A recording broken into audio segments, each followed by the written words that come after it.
Doctor, buenos días. Coméntenos qué aspiraciones tiene usted para llegar a la Corte Nacional de Justicia. Bueno, primero, muchas gracias, buenos días. La aspiración de ser juez de la Corte Nacional de Justicia yo creo que empieza desde que uno ingresa a las aulas universitarias.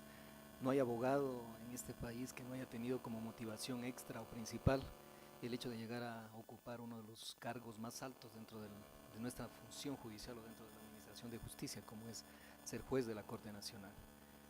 Por formación he tenido profesores muy brillantes que han ocupado este tipo de cargo y que de una u otra manera a uno lo animan y lo motivan a emular, a imitar esa carrera profesional que han tenido ciertos maestros de la universidad.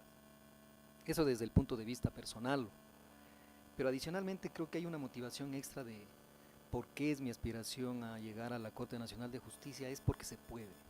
Y cuando hablo de que se puede creo que para todos es de conocimiento público que para llegar a ser magistrado o juez de la Corte Nacional o de la ex Corte Suprema de Justicia, pues se necesitaba cierta coyuntura política, por decirlo menos, y que esa designación estaba reservada para ciertas personas. Al menos ahora se tiene esa oportunidad de postularse y bueno, en un concurso público de méritos y oposición puedan salir los mejores calificados o cualificados para este cargo. Indudablemente que eso permite que se democratice el proceso de selección. Y una tercera consideración que siempre me la he planteado es justamente de tratar de ser parte de la solución, ya no del problema. Es muy fácil desde una posición privada, como ha sido la mía dentro del ejercicio profesional, juzgar la actuación de los funcionarios públicos. Bueno, ahora esta es una oportunidad un poco para tratar de ponerse en la otra vereda y tratar de una u otra manera de aportar en lo que se pueda de acuerdo a nuestra formación, de acuerdo a nuestros principios y valores en lo que tiene que ser la administración de justicia. Coméntenos cuál es su experiencia profesional. Bueno, mi experiencia profesional, yo me gradué en el año 2000 de abogado, doctor en jurisprudencia, tomando en cuenta que el doctorado sí es un título de tercer nivel, no de cuarto nivel. A partir de ahí instalé mi oficina jurídica, mi estudio jurídico, desde el que lo mantengo hasta la fecha, son 14 años de ejercicio profesional. Dentro del ejercicio profesional lo he alternado con algunos cargos en algunas instituciones, en la Comisión Ecuménica de Derechos Humanos, en la Asamblea Nacional, en el Congreso Nacional estuve trabajando para un diputado, luego para la Comisión de Gestión Pública y Universalización de la Seguridad Social. Luego estoy trabajando también para la Cruz Roja Ecuatoriana, para la Sociedad Nacional de la Cruz Roja Ecuatoriana, prestando mis servicios de abogado e indudablemente ejerciendo la profesión. Todas estas tareas que las he realizado han estado vinculadas con el servicio social, básicamente en la Comisión Ecuménica de Derechos Humanos como en la Cruz Roja Ecuatoriana. Me he vinculado en ese campo desde que me gradué de abogado y, como digo, paralelamente ejerciendo mi profesión. También he prestado un servicio en lo que es la Subsecretaría de Transporte, ahora Ministerio de Transporte, en un periodo muy corto. Y también en la Federación de Transporte Pesado, organismos gremiales que de una u otra manera se les estaba tratando de ayudar en darles una estructura legal y sobre todo un asesoramiento en lo que tiene que ver con materia regulatoria. Tuve un paso también muy corto en Andinatel como asesor del presidente ejecutivo de Andinatel y básicamente en mi estudio jurídico, en donde he desempeñado o he tomado algunos casos de derecho penal, de derecho laboral, bueno, en fin, ejerciendo la profesión como tal. A nivel profesional y a nivel académico, pues tuve la oportunidad de ser becado por el gobierno español para una maestría en Madrid. Estuve un año por allá y claro, cuando regresé, a pesar de dedicarme a mi ejercicio profesional, también tuve la oportunidad de ser docente de algunas universidades. La universidad con la que empecé es la Universidad Pérez Guerrero. Estuve cerca de año y medio y luego estuve en la Universidad Internacional, en la Universidad del Pacífico, en la ESPE he dado cursos de maestría y también estuve en la Universidad de San Francisco dando un cursos a la Escuela de Policía, en todo lo que tiene que ver con el área legal. ¿Cuál es su concepción sobre la administración de justicia en el Ecuador? Bueno, mi concepción sobre la administración de justicia tiene varios puntos. Uno de ellos yo creo que estaba justo leyendo como porque es noticia actual el informe del Pásara y adicionalmente un reportaje o un artículo que ha hecho el diario El País de España respecto del proceso de renovación de renovación parcial de la Corte Nacional de Justicia.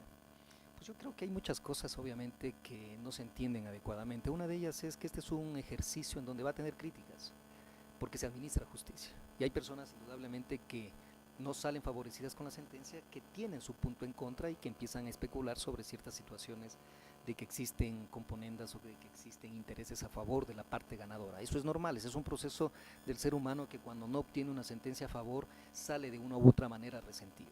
Y obviamente tiene que expresar ese resentimiento contra quien es el juzgador. A mí me parece que son críticas que forman parte del sentimiento humano, pero que indudablemente la Corte Nacional de Justicia o el sistema de administración de justicia tiene que ir fortaleciéndose. Tomemos en cuenta de que salimos de un sistema, de una función judicial en donde el sistema primero de selección era bastante complicado o más que nada coyuntural a nivel político, por un lado. Y por el otro lado, las sentencias indudablemente sabíamos que tenían destino, tenían una persona o venían con dedicatoria. Al menos en el actual proceso, y eso hay que reconocerlo independientemente de la línea política que uno pueda tener, pero que hay que reconocerlo que se han dado pasos a nivel de infraestructura física, de dignificar a la función judicial, porque creo que eso es evidente. Antes, cuando ejercíamos la profesión, íbamos a juzgados que parecían comisarías o mercados, sin ser despectivo al respecto, pero parecían mercados. Realmente se ha dignificado la labor del abogado, de los operadores de justicia, de los usuarios, y eso ya es un avance importante. El otro punto a considerar, pues indudablemente, es que este es un proceso de consolidación. Venimos de una renovación en el año 2011-2012 en donde se pudo hacer un proceso público de selección, que eso es importante porque ya fue puesto a consideración de la ciudadanía para que puedan ser impugnados los candidatos y sea completamente abierto. Ese es un primer avance. Por supuesto que de aquí, este es un proceso que no se va a resolver en unos 3-4 años, sino es a mediano y largo plazo. Y al ser un proceso a mediano y a largo plazo, pues hay muchas series de dificultades y problemas que se los tienen que ir resolviendo en función de los procesos que se van implementando.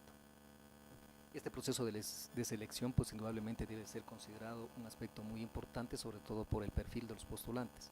Sabemos que tenemos un sinfín de principios y valores cada una de las personas que postulamos y pues claro, la selección tiene que ser orientada a aquellas personas que se encaminen, se encuadren y representen lo mejor posible la misión institucional de la función judicial.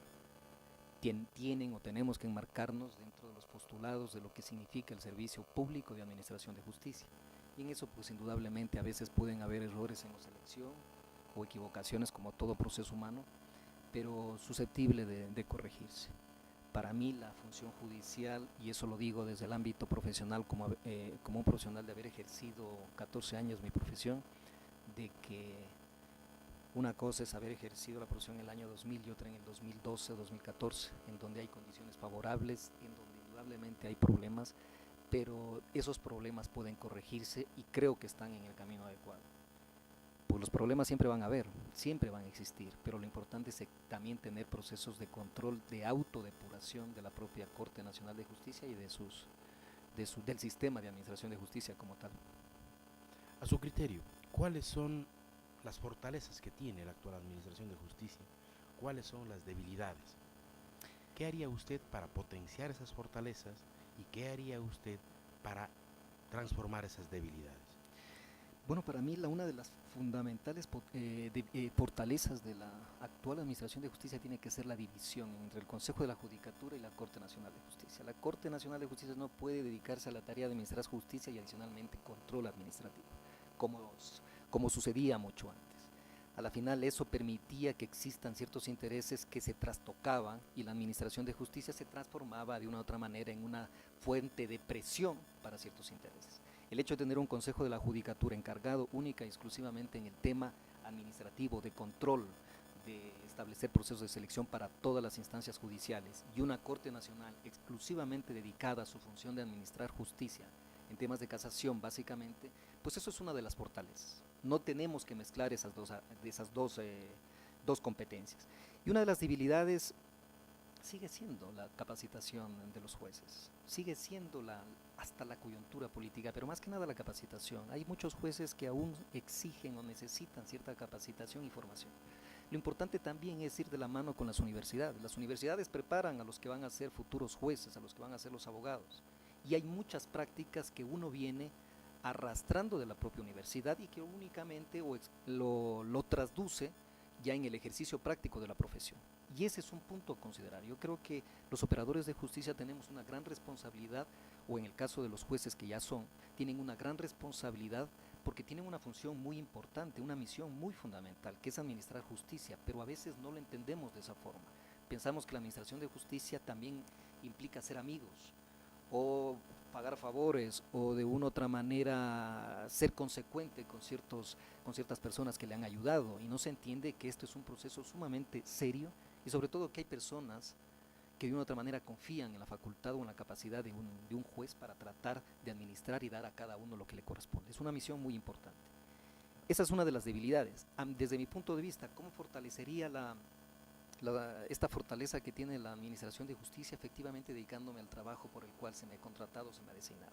Mi función tiene que ser específicamente de administrar justicia, y en eso hay un compromiso personal de prepararse, porque usted doctor, como más que nadie lo sabrá, obviamente un abogado nunca termina de prepararse todos los días, necesita constantemente una preparación y una formación, y ahí es importante el sistema o el Consejo Nacional de la Judicatura en preparar y estar constantemente profesionalizando a sus operadores de justicia, por un lado, y por el otro lado, pues indudablemente, como lo manifestaba, el compromiso personal.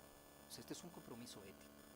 A la final, puede considerarse como un cargo más, un cargo menos, pero sobre todo es un compromiso ético de la persona que llega a administrar justicia, de aplicar sus valores recibidos en casa, recibidos en familia y fortalecidos en la universidad. Y ese es indudablemente el compromiso que cualquier postulante de los que estamos aquí tenemos que asumir, tratar de devolverle esa dignidad o de afianzar esa dignidad que tiene el juez. Toda la historia de la humanidad ha catalogado al juez como una persona muy importante dentro del desarrollo de una sociedad. Y así debe ser, no debe convertirse en un súbdito el juez o en una persona que solo recibe encargos para cumplir, sino justamente dignificar esa función que es la de administrar justicia, de dar a cada uno lo que le corresponde. Muchas gracias. Gracias, doctor.